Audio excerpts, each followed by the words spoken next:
Halo guys, kembali lagi bersama saya Azu di channel Azun Hand Review. Nah, kali ini mari kita lanjutkan alur cerita Si Bodoh Keturunan Klan Gacor. Dan part ke-12 season kedua, mari kita mulai. Dengan kehadiran kedua Nine Pillar Raven, baik Theo dan Gisar tentu saja mulai waspada, di mana tentang Nine Pillar sendiri diciptakan untuk menyaingi Nine Dragon. Namun, di saat mereka berdua begitu waspada, Dray berkata jika dirinya benar-benar beruntung, karena ia tak menyangka dapat menemukan dua kandidat di tempat ini. Jadi ia yakin jika targetnya saat ini dapat menjadi persembahan yang bagus, yang mana orang itu pasti akan menyukainya. Mendengar perkataannya, Theo tentu saja penasaran karena persembahan apa yang dimaksudkan oleh wanita itu. Namun, Zwei yang sedari tadi diam, ia berkata kepada Dray untuk menjaga kata-katanya. Hanya saja meski Zwei memperingatkannya, Dray tidak peduli. Karena mau bagaimanapun, kedua orang yang ada di hadapannya akan berakhir dengan kematian. Juga ia mengingatkan, jika Zwei memang sebegitu ingin menutup mulutnya, sebaiknya ia menghabisi mereka berdua sedari tadi. Hanya saja mendengar perkataan tersebut, Zwei merasa cukup kesal. Karena seperti biasa, jika Dray selalu saja membuatnya menjadi marah. Memperhatikan kedua Nine Pillar Raven, Theo merasa meski mereka berdua dapat memancarkan kekuatan seperti itu, tapi sepertinya mereka tidak bisa saling bekerja sama. Jadi jika dirinya dapat memanfaatkan situasi tersebut, dirinya dapat menyelamatkan hidupnya. Namun, begitu Theo memikirkan banyak hal, Dray langsung bergerak cepat dan menerjang ke arahnya. Di mana selanjutnya, ia langsung memberikan banyak tebasan terhadap Theo. Serta ia berkata kepada Zwei, siapa cepat maka ia yang akan dapat hadiahnya. Mendapatkan serangan tiba-tiba dari Dray, Theo cukup terkejut karena musuhnya itu dapat mengeluarkan lebih dari 30 serangan hanya dalam sekejap. Ditambah lagi, serangan yang mengarah ke leher memiliki kekuatan yang lebih kuat.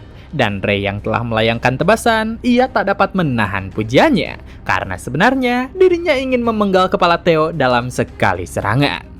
Tapi mengalihkan itu, Dray berkata, bukankah sebelumnya Theo pernah bertemu dengan Noel di Archipelago? Di mana dirinya bertanya-tanya tentang mengapa tuannya mengirimkan produk gagal itu ke sana. Padahal sebenarnya dirinya bisa menyelesaikannya dengan mudah. Mendengar itu semua, Theo tentu saja penasaran. Karena apa mungkin Noel merupakan produk gagal? Padahal ia merupakan lawan pertama yang membuatnya kesulitan setelah sekian lama. Tapi mengalihkan itu semua, Dray mengungkapkan jika dirinya benar-benar terhibur. Karena nyatanya, Theo terlihat cukup menggemaskan saat merasa panik. Tapi ia juga memberitahukan jika sebaiknya Theo tak perlu cemas. Karena dengan ketampanannya, dirinya takkan membuat goresan tak berguna di sekitar wajahnya. Melihat Dray yang kembali bersiap menerjangnya, Theo langsung mempersiapkan serangan balasan untuk menahan hal tersebut. Tapi di sisi lain, Gisar yang ada di sana, ia langsung menggunakan kemampuan Shadow Swordplay. Dan dengan bayangan yang tercipta, Flying Shadow Slash langsung dilancarkan terhadap Dray. Dengan serangan yang gagal mengenai targetnya, Gisar merasa cukup kesal. Sedangkan Dray yang dapat menghindari itu semua, ia bertanya, bukankah Gisar sendiri mengincar leher Theo? Jadi ia tak menyangka jika Gisar lebih menyayanginya dari yang diduganya. Mendengar omong kosong dari Dray, Gisar yang kesal memerintahkannya untuk menutup mulutnya. Bahkan ia memperingatkan untuk jangan mengincar mangsanya, karena jika tidak, dirinya akan terbunuh. Tapi dengan ancaman remeh dari Gisar, Dray hanya menertawakannya, karena sepertinya itu tidak terlalu buruk. Namun, ia meminta maaf dengan itu semua, karena dirinya bukanlah penggemar cinta segitiga, melainkan apa yang dirinya inginkan hanyalah waktu berduaan dengan My Darling. Jadi, dari keinginan tersebut, Dray langsung menerjang Gisar, karena dirinya ingin menyingkirkan Gisar terlebih dahulu. Sebelum serangan itu dapat mendarat, dari arah samping, ayunan palu berat langsung mengarah kepadanya, di mana karenanya ledakan keras terjadi di area tersebut. Tapi meski serangan area berhasil ditimbulkan, Dray berhasil menghindarinya dan mendarat di dekat Zwei. Tapi selanjutnya, Dray bergerak ke arah Zwei dan mencengkeram helmnya, serta dengan kesal bertanya, apakah si kepala batu sialan ini tidak bisa melihat situasinya? Terutama dirinya sedang melakukan serangan. Jadi, apakah si sialan ini ingin mati duluan? Namun, meski Dre begitu kesal terhadap Zwei, ia membalas, bukankah sebelumnya Dre sendiri yang mengatakan siapa cepat dia dapat? Juga sebaiknya, ia pergi saja jika tidak ingin mati. Dengan perselisihan seperti itu, Theo benar-benar tak mengerti, karena kedua Nine Pillar Roifan tidak bisa diprediksi. Namun, mau mengeluh seperti apapun, sepertinya situasi miliknya juga tak ada bedanya, di mana tentang Gisar, ia memiliki maksud untuk membunuhnya. Tapi ketika Theo memperhatikan Gisar yang begitu marah, Gisar langsung melayangkan teknik Shadow Swordslay, Thunder Ink Daggers ke arah musuhnya, serta mengingatkan jika yang besar merupakan targetnya. Jadi, melihat Gisar yang begitu serius, Dre cukup tak menyangka, di mana ia berkata kepada Zwei jika ia telah memiliki lawannya sendiri, dan karenanya Dre meninggalkan Zwei yang dihadang oleh Gisar. Mengalihkan ledakan yang terjadi, Dre tertawa dengan senang, serta berkata kepada Theo jika akhirnya dirinya bisa berduaan kembali dengan My Darling. Jadi karenanya ia mengajak Theo untuk melanjutkan pertarungan sebelumnya. Dan Theo yang memperhatikan pergerakan Dre, ia langsung menghalau serangannya dengan pedang miliknya. Tapi selanjutnya ia harus dihadapkan dengan serangan cepat dari Dre. Bahkan dirinya juga menyadari jika pertarungan tempo cepat ini terasa lebih sulit daripada adu kekuatan. Dengan pertukaran serangan yang terus terjadi, Theo dapat memperkirakan jika wanita yang dihadapinya lebih cepat daripada Navan. Ditambah lagi, serangannya selalu mengenai titik vital. Tapi, meski situasi tersebut cukup berbahaya, Theo mencoba membuka sedikit celah kecil di pertarungan tersebut. Di mana dengan apa yang dilakukan oleh Theo, Dre dengan fokus bersiap melancarkan serangannya tepat ke arah leher. Hanya saja, begitu Dre melayangkan serangannya, Theo telah menduganya. Jadi dengan tebakan tersebut, Theo langsung melancarkan serangan penuhnya menggunakan Dragon Claw Dark Thunder. Dengan tebasan kuat yang Theo lancarkan, nyatanya Dre dapat menghindarinya dengan baik. Bahkan karenanya, Dre saat ini mengetahui jika serangan milik Theo memiliki atribut petir. Jadi, untuk menghindarinya merupakan hal yang menyulitkan. Tapi berikutnya, Dre kembali terkejut dengan perubahan sekitarnya. Karena dengan apa yang telah Theo lakukan, area sekitarnya menjadi rusak. Jadi ia merasa jika Theo mencoba memperlambat pergerakannya. Hanya saja itu semua sedikit disayangkan, karena mau bagaimanapun medan tempur dihancurkan, itu semua masih belum cukup untuk menghentikan pergerakannya. Jadi karenanya Dre kembali bergerak cepat untuk mendaratkan serangan ke arah Theo. Di saat pertarungan itu terus terjadi, terlihat jika Ainz yang merupakan Nine Pillar Roifan pertama sedang memperhatikan sekitarnya, di mana meski Dre belum berhasil disempurnakan, tapi Dre telah mencapai 30% tingkatan milik Black Dragon. Tapi bukan hanya menahan serangan Dre, ternyata Theo dapat memberikan serangan balik juga. Jadi ia merasa jika Theo merupakan bocah yang menarik. Hanya saja di saat selanjutnya, ia dikejutkan dengan suatu perubahan. Jadi dengan situasi yang terjadi di medan pertempuran, ia merasa jika pertarungan ini akan menjadi menyenangkan. Kembali ke pertarungan, Dre yang ada di sana, ia terus bergerak dengan cepat. Namun dirinya sedikit terheran dengan situasi tersebut, karena meski dirinya dengan sengaja membuka celah, ternyata Theo tidak menyerangnya secara gegabah. Juga dengan kabut asap yang memburamkan penglihatannya, Dre sendiri tak bisa menyerangnya secara asal. Jadi karenanya Dre melayangkan ejekan. Karena mau sampai kapan Theo tetap bersembunyi? Apakah Theo tidak mengetahui jika dirinya membenci pria yang membuat wanita menunggu? Tapi begitu Dre terus mengatakan omong kosongnya, sebuah serangan yang memanifestasikan sosok naga bersiap menerkamnya, di mana selanjutnya Dre langsung menghindari serangan tersebut. Memperhatikan arah munculnya serangan, Dre cukup terkejut karena penampilan Theo telah berubah, yang mana itu sama seperti yang pernah tuannya beritahukan. Dan Theo yang telah mengaktifkan Dragonization, ia sedikit menyayangkan karena ia awalnya mengira jika Dre takkan bisa menghindari serangan saat berada di udara. Namun mendengar ejekan itu, Dre malah semakin terhibur karena ia tak menyangka jika My Darlingnya memiliki sisi yang nakal. Dari itu jugalah baik Theo dan Dre terus bertukar serangan, di mana Dre yang selalu mengatakan omong kosongnya bertanya, bukankah Ragnar merupakan keturunan naga? Jadi, apa mungkin klan Ragnar melakukan eksperimen kotor? Terutama saat ini, Theo menjadi semakin menggoda.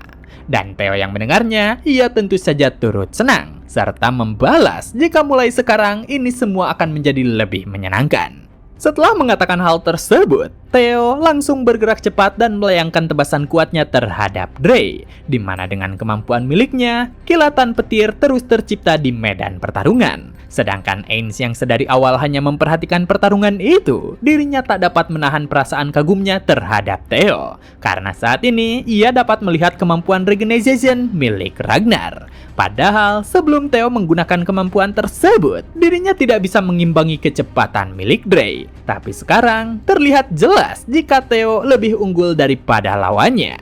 Bahkan dengan kemampuan tersebut, Theo lebih kuat daripada Nine Pilar yang sekarang. Jadi, meski sosok Theo merupakan variabel yang berbahaya, tapi dirinya sungguh menakjubkan. Kembali ke pertarungan, terlihat jika Theo berhasil mendaratkan serangannya tepat ke bahu Dre, di mana dengan luka tersebut Dre menyadari jika situasinya menjadi berbahaya. Jadi dirinya tak boleh berlama-lama dalam menghadapi Theo. Dan karena itu jugalah ia harus segera menghabisinya selagi pergerakannya sedang terkunci. Dengan pedang milik Theo yang menyangkut di bahunya, Dre langsung menggenggamnya dengan erat. Lalu selanjutnya, ia melancarkan cakaran kuatnya yang dapat meledakkan tanah di sekitarnya. Melihat kemampuan yang dimiliki oleh Theo, Ainz yang terus memperhatikan jalannya pertarungan, ia menyadari jika kekuatan Theo Ragnar melebihi perkiraan awalnya. Tapi, selain memperhatikan pertarungan Theo, ia juga memperhatikan pertarungan Gisar, di mana Gisar memperlihatkan kemampuan tempurnya sebagai seseorang yang layak menyandang gelar kandidat Ragnar. Tapi meski begitu, Ainz merasa jika Gisar telah memilih lawan yang salah. Di mana di saat Gisar sangat percaya diri dengan serangan miliknya, tiba-tiba saja Zwei menghilang dari hadapannya. Bahkan karena pergerakan cepatnya, Gisar benar-benar terkejut. Karena mustahil sekali tubuh besar itu dapat menghindari serangan miliknya. Dan di saat Gisar mempertanyakannya, Zwei langsung menghempaskan serangannya. Di mana dengan serangan tersebut, medan pertempuran langsung berantakan dengan hebat. Dari pertarungan tersebut, Ainz sedikit meremehkan Gisar. Karena kemampuan sebagai pewaris belum cukup untuk menghadapi Zwei. Terutama tentang Zwei, ia diciptakan untuk menandingi Demon Dragon. Tapi saat ini, kemampuan tempur Zwei hanya mencapai tingkatan 20% daripada Demon Dragon. Jadi wajar jika pertarungan antara Zwei dan Gisar cukup seimbang. Jadi dengan penilaian tersebut, Ainz merasa cukup puas. Karena saat ini, dirinya mendapatkan data pertempuran dan banyak hal yang dapat dikembangkan. Kembali ke pertempuran, terlihat jika Gisar dapat menghindari serangan milik Zwei. Namun, melihat dampak serangan yang begitu mengerikan, Gisar tentu saja tak menyangkanya. Terutama tentang Nine Pilar Troivan, merupakan pasukan terkuat milik Troivan. Dan kabarnya, mereka diciptakan untuk menandingi Nine Dragon. Jadi, mengetahui identitas musuhnya, Gisar memegang erat senjatanya. Karena, apakah dirinya tidak bisa melawan barang tiruan seperti itu? Jadi karenanya, jika kekuatan miliknya saja tidak cukup, itu artinya ia harus menggunakan seluruh kartu yang dimilikinya. Dengan mengerahkan kekuatan miliknya, Gisar langsung melancarkan teknik Shadow Swordplay Ink Orchid ke arah Zwei. Namun, meski begitu, tebasan yang dilancarkan oleh Gisar dapat ditangkis dengan mudah. Jadi, karena serangan tersebut tidak berdampak apapun, Zwei melayangkan ejekan. Karena, apakah hanya itu saja yang ia bisa? Namun Gisar membalas jika itu hanyalah permulaan, di mana di saat selanjutnya rantai-rantai hitam mulai muncul di berbagai area. Dan dengan rantai hitam yang memenuhi area pertempuran, saat ini Gisar telah menggunakan teknik Shadow Swordplay Heavenly Net. Jadi karenanya rantai-rantai hitam itu berhasil mengikat musuhnya. Melihat rantai hitam yang mengikat tubuhnya, Zwei kembali mengejeknya. Karena, apakah Gisar pikir rantai mainan seperti ini bisa menghentikannya? Dan Gisar membalas jika itu tidaklah cukup. Karena sebenarnya, Zwei bukanlah targetnya. Mengetahui akan itu, Zwei mencoba memberontak. Tapi selanjutnya, pecahan batuan dari area tersebut mulai terangkat oleh rantai hitam. Dan karenanya, batuan-batuan itu mulai berkumpul dan berpusat ke arah Zwei, di mana selanjutnya ledakan keras terjadi tepat di sekitaran Zwei.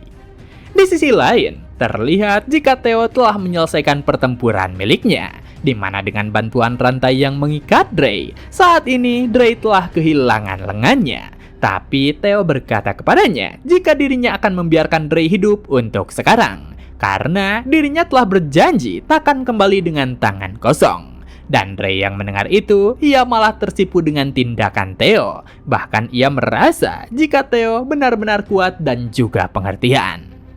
Dengan selesainya pertarungan, Theo melirik ke arah Gizar, di mana ia penasaran apakah pertempuran di sana belum berakhir. Namun, meski sebelumnya Zwei terkubur oleh puing-puing batuan, ia dapat kembali bangkit dengan mudah. Tapi di saat dirinya mencoba menyeimbangkan tubuhnya, Gizar bersiap melancarkan serangannya kembali. Menyadari akan itu, Zwei langsung menghadangnya dengan palu besar miliknya, di mana karenanya pertukaran serangan kembali terjadi di antara mereka berdua. Dan meski Gizar berhasil mendaratkan tebasan tepat ke tubuh Zwei, nyatanya serangan miliknya tidak menimbulkan dampak yang signifikan. Di mana karenanya Gizar menyadari jika dirinya butuh serangan yang bisa menembus armor musuh. Di saat berikutnya, tiba-tiba saja serangan petir hitam langsung mendarat tepat ke arah Zwei, di mana itu mengejutkan Gizar yang sedang mencari solusi. Dan apa yang sebenarnya terjadi, itu karena Theo ikut campur terhadap pertarungan tersebut, serta Theo berkata jika dirinya akan membantunya. Namun, melihat tindakan dari Theo, Gizar tentu saja cukup kesal, karena siapa juga yang meminta bantuan terhadap bajingan sepertinya. Tapi meski begitu, Gizar yang memperhatikan regeneration milik Theo, ia berpikir, apa mungkin Theo merupakan The Chosen One? Jadi karena pikiran tersebut, Gizar tak dapat menerimanya. Tapi karena saat ini mereka tidak memiliki pilihan lain, Gizar menyatakan setelah Nine Pillar dihabisi, selanjutnya adalah Theo. Dan Theo membalas jika dirinya tak sabar dalam menantikan hal tersebut. Jadi sebaiknya mereka segera mengalahkan para pengkhianat itu dulu. Namun mendengar perkataan tersebut, Gizar membalas tentang siapa dirinya hingga berani memerintahkannya, di mana ia memperingatkan jika Theo begitu lengah, dirinya hanya akan mendapatkan kematian. Karena sosok yang ada di hadapan mereka berada di tingkatan yang berbeda dari wanita yang sebelumnya. Dan begitulah part kali ini telah selesai. Jangan lupa like jika kalian suka dengan konten yang kami bawakan. Serta terima kasih banyak kepada kalian semua yang telah menonton video kali ini. Saya Azu dan sampai jumpa kembali di video berikutnya.